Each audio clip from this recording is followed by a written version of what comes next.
The Lost City of Z. In the early 20th century, British Colonel Percy Harrison Fawcett found a mysterious document in the National Library of Brazil that spoke of an ancient city lost in the jungles of the Amazon. Then, during an expedition with his son and a companion in 1925, the three explorers vanished.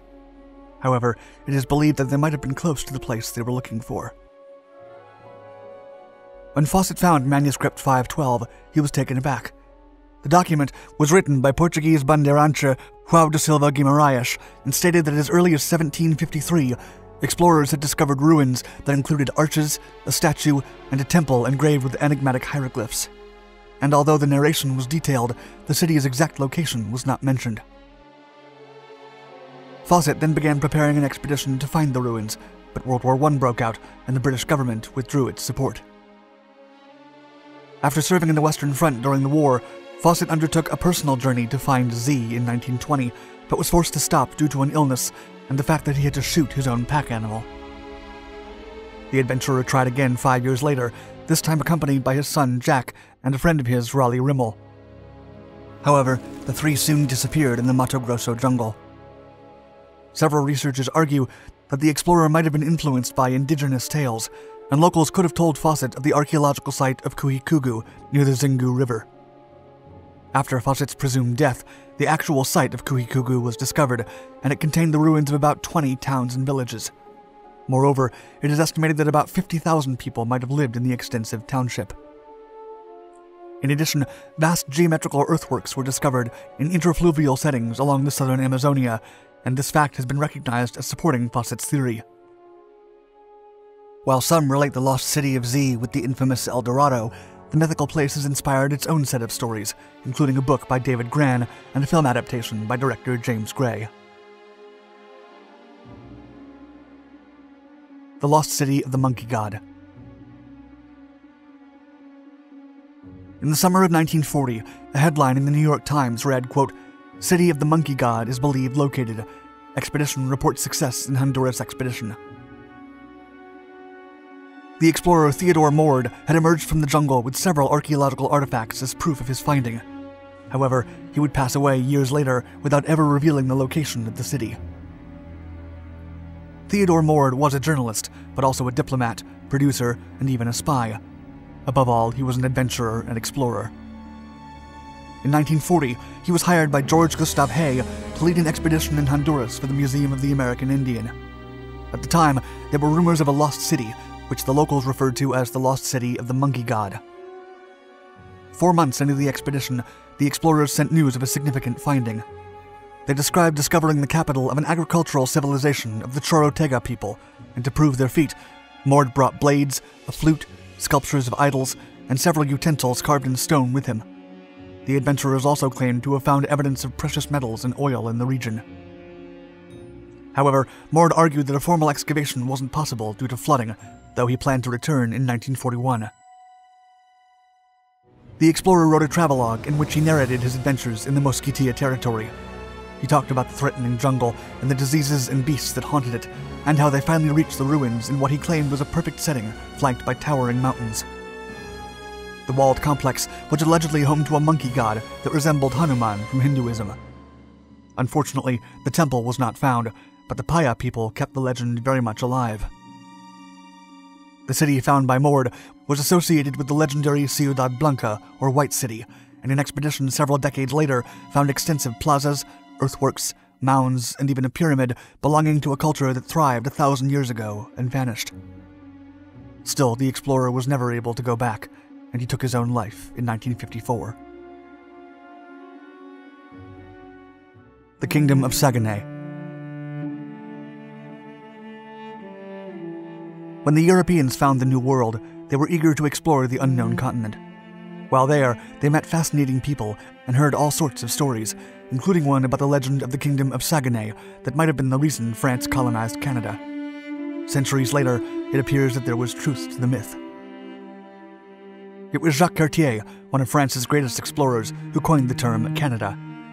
In 1534, Cartier found Nova Scotia while trying to reach the Asian continent. He then met the Iroquoians and heard stories of a wealthy kingdom hiding in the wilderness. The Frenchmen then kidnapped Chief Donnacona, who revealed tantalizing details about the legend. The chief led the Europeans to a waterway in what is known today as the Saguenay River, where Donnacona claimed the kingdom was once settled. However, the expedition had to be stopped due to a lack of supplies and the implacable winter. More French settlements were created as the years went by, including Quebec and Montreal. It is not clear whether the chief was invited or taken to France, but Cartier's reputation precedes him, and it's believed that Donnacona did not go willingly. In 1535, the native told King Francis I of the fabled kingdom full of gold, silver, and rubies, which was populated by blonde-haired men. But Donnacona succumbed shortly after to a strange illness. Cartier tried to find the city once more, but his efforts were fruitless. And so were the quests of many explorers throughout the centuries that would be lured into the wilderness with the promise of riches and treasures.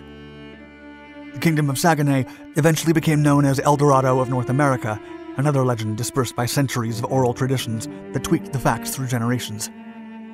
However, new evidence emerged half a millennium later as the remnants of an ancient settlement known as L'Anse aux Meadows were found in Newfoundland. The site appears to have been founded by none other than the Vikings, 500 years before the official discovery of the Americas, and the tale of a kingdom with blonde, opulent people might have been true after all. Shambhala.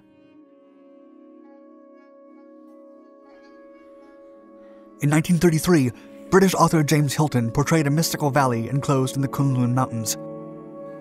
In his novel, Shangri-La is a utopia isolated from the rest of the world.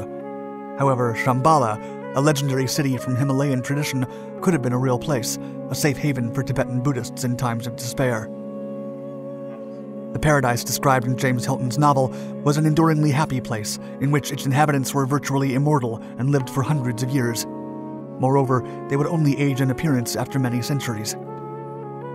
Ancient Tibetan scriptures do mention the existence of 7 places like Shambhala that were created as early as the 9th century, and it's believed that the sacred places offered refuge for Buddhists in times of struggle.